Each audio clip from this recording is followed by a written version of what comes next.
Howdy, Dennis Bradford here. Let's think some about being, feeling, and doing better. Grief can kill you. After a major loss, such as the death of a loved one, nearly all of us have experienced bereavement, mourning, sadness, and despondency. Sometimes, too, there's relentless regret, remorse, and anger. The general rule is that negative emotions come in clusters. Powerful negative emotions often come in waves of intense suffering. Grief can trigger not only serious depression, but death. If you've watched the previous videos in this playlist, you should already understand the root of all negative emotions, including grief. To the ego, with its multitude of positionalities and attachments, all happiness comes from without. The animal parts of our brains are programmed for survival.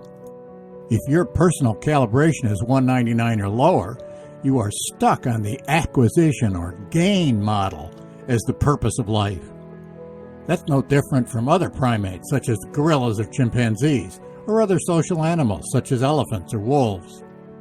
To the spiritually evolved, however, beyond a few biological or economic needs and wants, all happiness comes from within.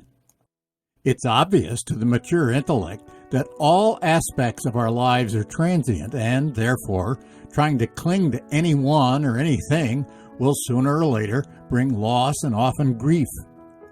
That, though, is cold comfort when we're in acute emotional distress. That's why it's important to realize that, paradoxically, severe emotional trauma is also and always an opening. Life is issuing an invitation to live a different way. If you're able to use energy testing, you'll be able to determine that the following is true. Quote, all suffering and emotional pain result from resistance. Its cure is via surrender and acceptance, which will relieve the pain. End quote. From Transcending the Levels of Consciousness by David R. Hawkins, MD, PhD. Realization that happiness comes from within rather than from without provides the chief reason for hope. In the short run, of course, use the Emotional Humility Method, Video 15, the Peacefulness Process Method, Video 16, or some similar method to deal with the grief or other negative emotion that's afflicting you and poisoning life. All emotions come from the ego's positionalities, which is but one way of living life. To continue to experience at least occasional powerful negative emotions, just keep living as you are. Do nothing different, and you'll get nothing different. If you really want to discontinue prolonged emotional distress, change direction. Replace resistance with non-resistance.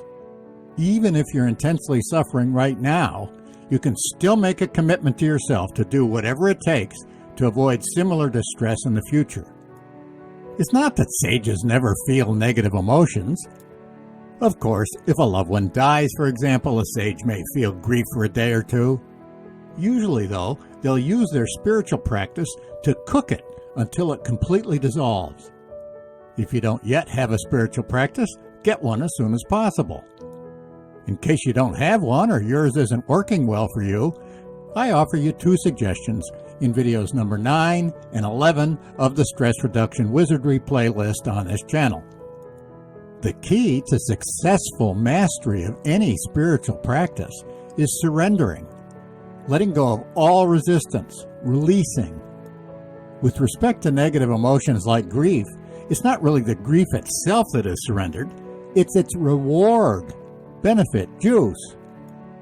What reward? It might be that suffering is taken to be an escape from maturity or spiritual development. How can I be normal if my husband left me? What do you expect me to do? My child died. How could I possibly help after the death of my wife? Emotional suffering comes from within. Negative emotions are a product of how we live in terms of our egoic positionalities. Quote, emotional reactions are personally determined by one's inner positionalities and belief systems. They are not caused from without or by exposure to new information, end quote.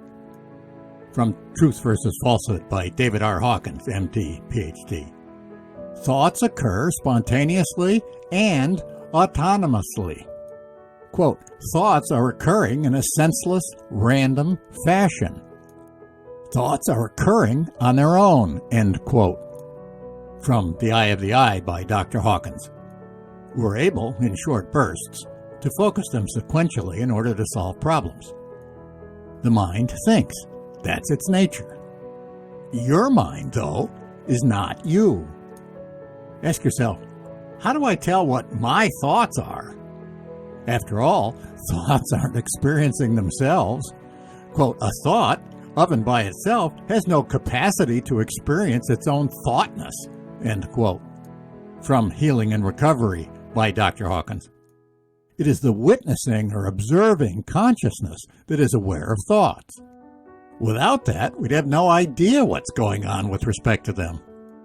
This is easily verifiable in meditation. All experience comes from conscious awareness.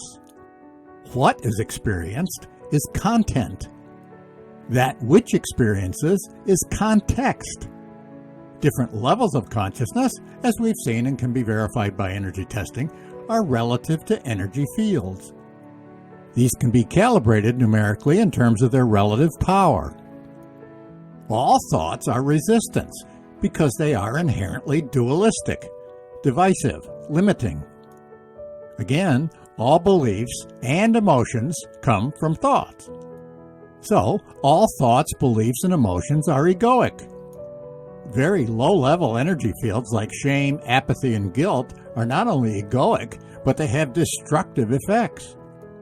The way to eliminate them is by the radical humility that surrenders all that is egoic in favor of that which is non-dualistic. It begins by admitting that I myself don't know. That's the beginning of the way beyond the primitive ego and all its survival mechanisms. The more you surrender, the more happiness you'll experience. Again, the ego is an inheritance from the animal parts of our brains. It's not evil. We couldn't survive without it. However, don't identify with it. Instead, transcend it and all its negative emotions. How? Dr. Hawkins has a fruitful suggestion. Adopt it as a pet and melt it with compassion, end quote. From his Discovery of the Presence of God. Instead of trying to distract ourselves, that's exactly how to treat negative emotions. Accept them and love them to death. Let's end emotional distress.